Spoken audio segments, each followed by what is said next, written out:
এরপরের প্রশ্ন, আমি 5 ওয়াক্ত নামাজ পড়ি কিন্তু নামাজের মধ্যে দাঁড়ালে মনোযোগ বসে না, নামাজের তৃপ্তি পাই না, সকল কঠিন কঠিন বিষয় এটা মনে পড়ে, এই পরিস্থিতি থেকে পরিত্রাণের উপায় কি? একটু আগে প্রশ্নোত্তর দেওয়ার আগে আমি বলেছি ইবাদতের স্বাদ নষ্ট হয়ে যায় চোখের জুনার কারণে। কিসের কারণে?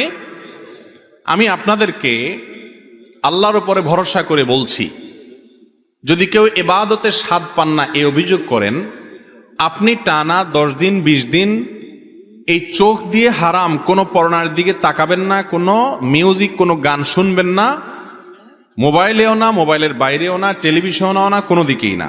রাস্তা চলবেন, নিজেকে নিয়ন্ত্রণ করবেন, নজর পড়ে গেছে সাথে সাথে নিজেকে শাসন করবেন, ভৎসনা করবেন, আল্লাহর কাছে মাপ চাইবেন, এরপরে আরো সাবধান হয়ে চলবেন। এভাবে 10-15 দিন যদি চোখের জেনা থেকে আপনাকে বাঁচাতে পারেন নিজেকে, ইনশাআল্লাহ আপনি ইবাদতের স্বাদ পাবেন।